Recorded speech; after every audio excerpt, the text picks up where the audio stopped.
Good day, erudite. I am Francis Javier, and for the part 2 of ways of expressing solution concentrations, I will be discussing precipitation, titration, mole fraction, and colligative properties. Now, to solve precipitation problems, I would first give tips, general tips, and then apply them to the three problems that we have. First tip is hanapin agad yung solid or yung may S sa equation. So, before mo mahanap yung solid, you must first write down the balance equation. And for this problem, we have EgNO3 plus HCl will yield AgCl plus HNO3. And AgCl here is our solid precipitate. So remember na kapag naghahanap tayo ng precipitation problems or hinahanap natin ang precipitate, ito lagi yung may solid na state sa may-yield or dun sa kanan ng equation. So that is the first step, hanapin yung solid. Tip number 2 is to balance the equation. The equation I gave here is already balanced. So kapag walang balance, mali yung ating magiging conversion factors sa dimensional analysis. Tip number 3, alamin kung ano ang limiting reactant. Kapag sinabing excess, automatic, yung hindi excess, yun yung limiting. Kapag parehong may amount, compute both. Mas kaunti ang kayang gumawa ng solid, yung limiting. So our dimensional analysis will go like this. So the given, let's write it down here, given, i-convert to moles, to mole ratio, to the solid that you are looking for, and to grams. So this linear dimensional analysis will end up at the precipitate. So ito yung lagi yung tatandaan lang kapag hinahanap niyo yung grams ng precipitate. Now let us apply these tips sa ating problem 14A. So dito, makikita ninyo sa ating balance reaction that you can see kung sino dito ang precipitate, kung sino ang solid state. So si AgCl ang ating hinahanap na grams. So start tayo dun sa ating given na 25.0 ml HCl. Dimensional analysis na tayo. Then i-convert na natin siya into moles of HCl. So since ml, 1000 ml or 1 liter is equivalent to the 1.5 mole or the 1.5 molar. So 1.5 mole HCl. Next is we have to convert the moles doon sa ating mole ratio. So yung mole ng HCl, titignan na natin ngayon ang relationship niya sa ating moles ng AgCl, which is ang ating hinahanap na precipitate. So let's see here our mole ratio of, we have here 1:1. So that, kung makikita ninyo, walang nakalagay na coefficient kay HCl, wala rin coefficient si AgCl. So that means it's 1. So in 1 mole of HCl, there is 1 mole of AgCl.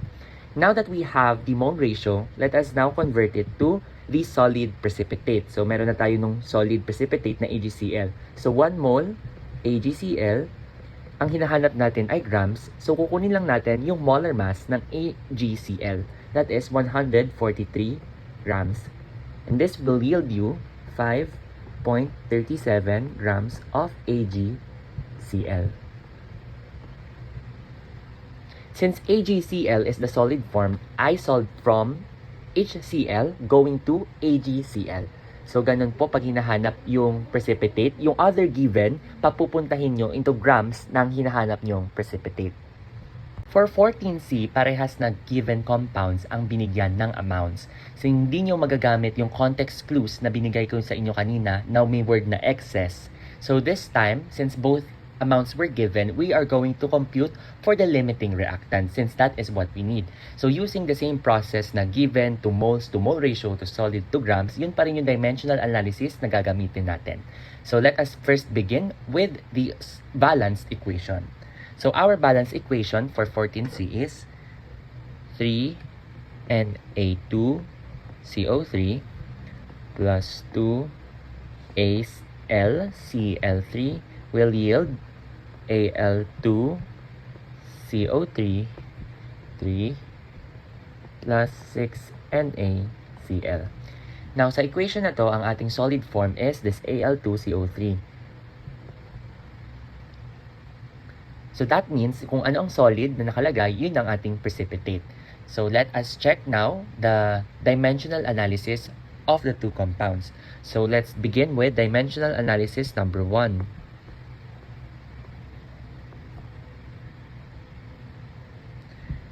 Na2CO3. So using the dimensional analysis na given mole ratio, solid at grams, ilagay na natin ang ating given. So 25.0 ml, then convert into moles. So convert first ml to liters. So 1,000 ml.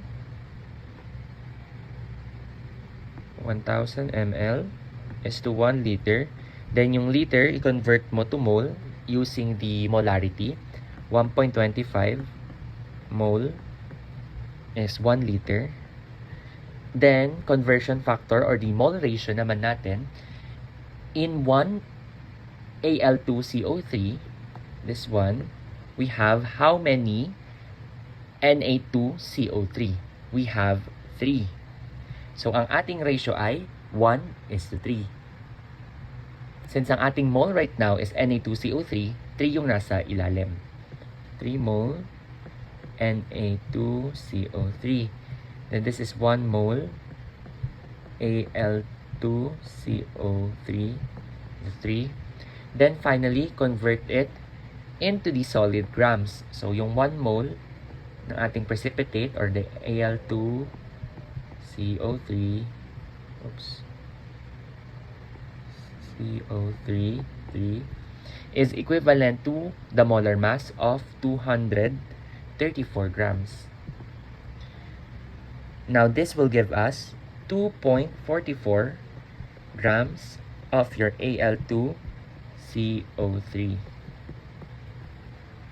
Next, let us identify the dimensional analysis number 2 kapag ginamit naman natin ng AlCl3. Using AlCl3. So using the same steps of given to moles. So given natin is 32.5 ml. Then same process, convert it to liters. So 1,000 ml to 1 liters. Using the molarity given, 1.5 mole over 1 liter. Next is the conversion factor naman ng AlCl3 to Al2CO3. So itong dalawa. Check naman natin. Since kanina, check natin yung Na2CO3, ngayon AlCl3 naman. I-check natin with or in regards to Al2CO3. So, ang mole ratio nila ay 2:1, as you can see. So, that means yung nasa ilalim ay 2 moles of AlCl3 and will give us 1 mole of Al2CO3. Then, same process, you convert now in solid to grams. So, yung solid 1 mole niya, which is 1 mole, is equivalent to the molar mass of 234 grams. And this will give us 5.70 grams Al2CO3. Ngayon, after identifying both the dimensional analysis ng dalawang givens natin, hahanapin nyo na ngayon dito yung mag-yield ng smaller amount. So as you can see, yung DA1 or dimensional analysis number 1 with the Na2CO3 gives out the least amount of grams ng Al2CO3. So that means this is your final answer for this problem. So ganun guys, kapag dalawa po yung given or given ang both compounds ng ating reactants, kailangan natin mahanap muna ang limiting reactant para yun yung mag-yield ng answer natin sa precipitate. Next, we are solving for titration problems. We are solving for 10A. First is molarity. So for solving molarity in titration problems, you can use the following steps I've provided. So grams or ml given, papuntahin nyo to mole known, then the mole ratio, and the mole unknown to molarity. So first, write down your equation. NaOH plus HCl will yield NaCl plus H2O. So, ngayon, meron kayong molarity given, which is molarity of NaOH. Since molarity ang hinahanap and meron na kayong known, so that means that the HCl or the molarity of the HCl is the one being solved or the unknown. Substitute now the values or the givens sa ating equation. So 18.8 ml is converted to liters first. So 1,000 ml and 1 liter. Then, i-convert mo siya sa mole known. Paano mahanap yon? Yung molarity. 1.25 molarity is equal to 1.25 mole over 1 liter. Next is the mole ratio.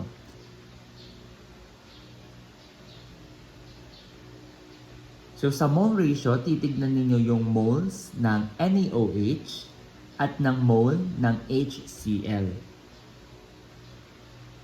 So, makikita nyo, 1:1 ang kanilang ratio. Next, since may mole ka na, and ang molarity ay mole over liter solution, so kailangan pa natin ng liters sa baba. So, 25.0 ml is 1, and i-convert na natin siya to liters. So, yung ml, 1,000 ml is equivalent to 1 liter. Overall, kapag kinalculate nyo, 0.94 molarity. Next, we are looking for the percent by mass.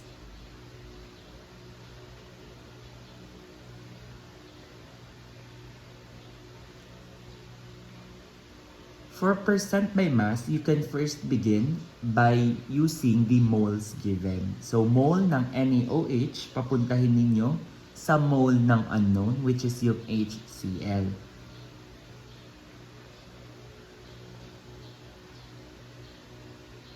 So 18.8 ml is converted to first liters, so 1,000 ml, 1 liter. And then, i-convert siya sa mole. So 1 liter solution with equivalent to 1.25 mole, or this is the molarity. So pwede nyo gamitin yung molarity given. And this will give us 0.0235 mole ng NaOH. Next, check now the mole ratio.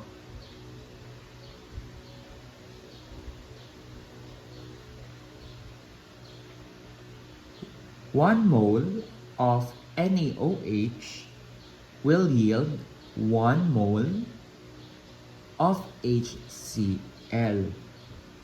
So that means that the 0.0235 mole NaOH is equivalent to 0.0235 HCl, or same lang sila since 1:1. Next, meron ka ng mole ng HCl.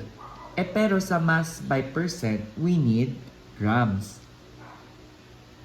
So you need to find now the grams of the solute HCl. So 0.0235 moles of HCl will be converted to the molar mass. So 1 mole of HCl is equivalent to 36 grams, or the molar mass of the HCl.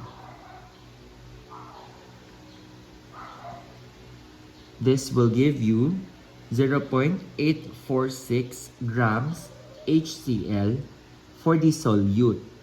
This is the solute. Now we need to find the mass of the solution, since ang percent ay solute over solution.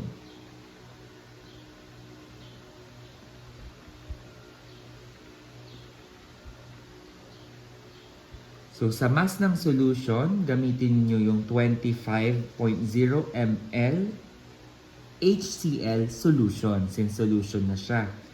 And then you can convert it 2 grams by using the density, which is 1 ml per 1.02 grams. And this will give you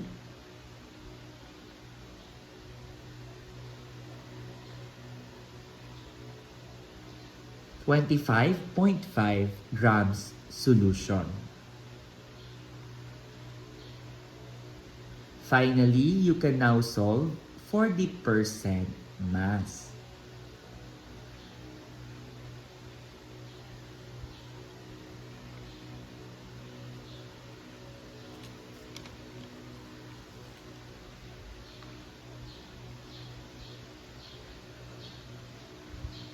So, mass ng solute over mass ng solution. Since sa-compute na natin lahat, input lang natin siya sa formula. So, 0.846 grams all over 25.5 grams times 100 will give you 3.32% HCl. Next, we have mole fraction. So basically, ito yung ratio ng one component ng mole solution to the total mole of the solution. So, ang formula niya ay N solute all over the N solution or the mole solute over mole solution. Let us solve 6A.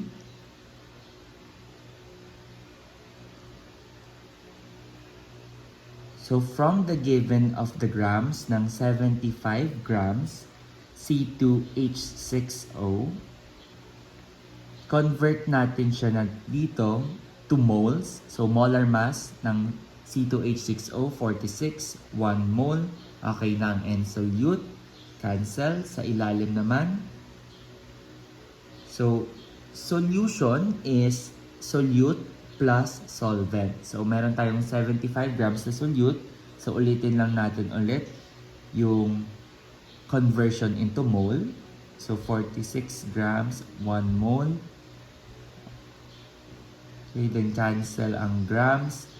Plus the solvent, meron tayong 450 H2O solvent, which is 18 grams na molar mass to 1 mole. And magka-cancel ang grams. So, we are left with moles. So, pag in-input nyo, 0.056. So, wala na siyang units. Next problem, 6 letter B.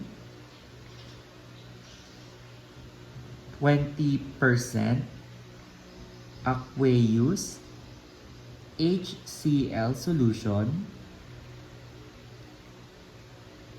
So, 20% means 20 grams per 100 gram solution.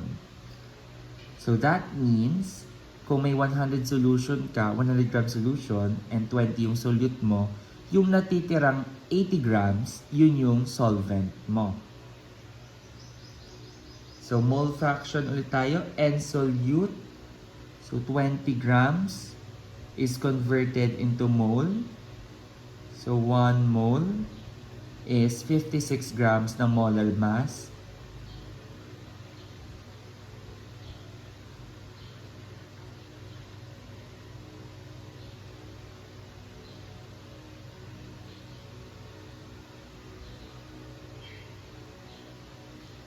One mole is 36 grams ng molar mass.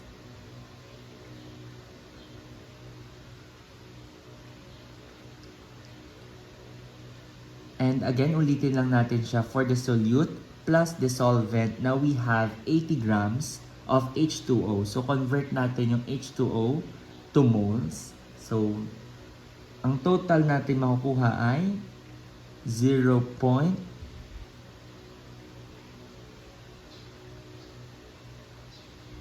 Ang total is 0.110. Last, we have colligative properties. For colligative properties, we have two, boiling point solution and freezing point solution. They both have the same formula but different lang yung subscripts nila and they pertain to different things. So first boiling point solution, the change in the boiling point is equal to the molality times the boiling point constant. So for this, usually given naman siya per problem. Next is the freezing point solution. Again, same formula. Change in freezing point naman is equal to molality times the freezing point constant. Let us first solve the problem number 16. Calculate the molecular weight of the solute. For 16A, you can follow this guide process ng dimensional analysis para makuha yung molecular weight.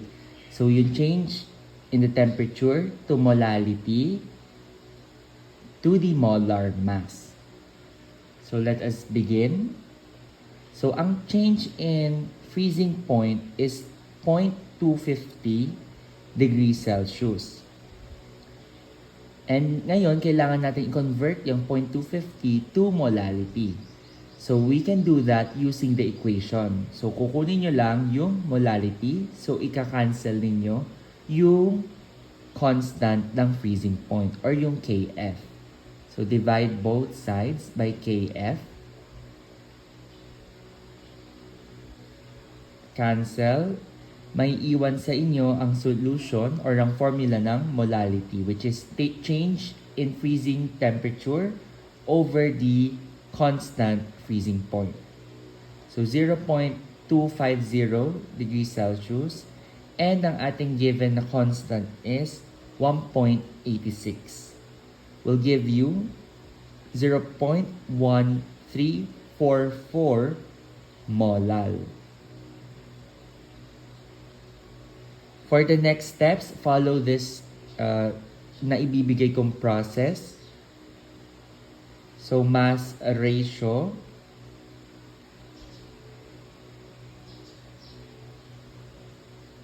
Mass ratio of solute to solvent first, which is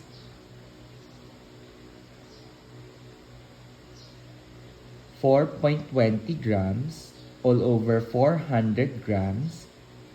Since molality is based on the kilograms of solvent and not grams, so you have to convert into kilograms. So based on kilograms.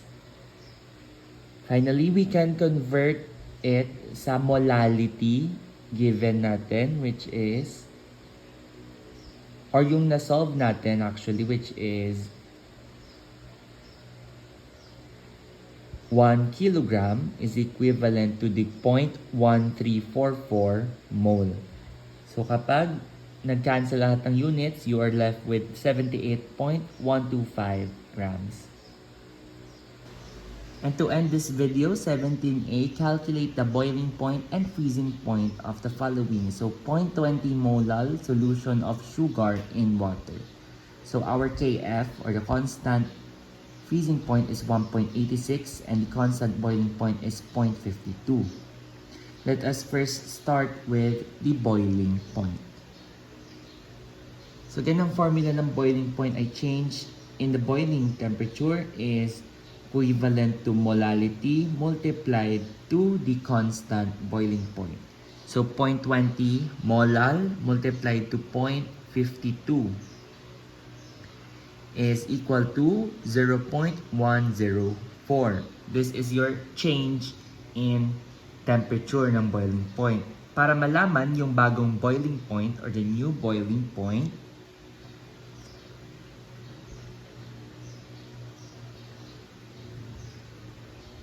(0.104) will be added to the standard boiling point of water, which is 100. So, standard boiling point of water. So, kapag boiling point ang pinag-uusapan, you need to add. Since ang tawag dito ay boiling point elevation. So, 100.104 degrees Celsius is your final answer. Next, let us solve for the freezing point. So, again, same formula, MKF. Molality is the same, 0.20 molal multiplied to 0.186 naman ng constant. So, 0.52 0.372. And your new freezing point is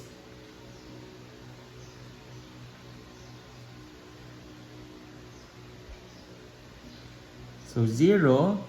Kung kanina add, this time subtract. So this is depression. So pag depression, magsa-subtract. So freezing point depression. So 0 minus 0.372. Syempre, nagbago lang yung sign. So naging negative lang siya.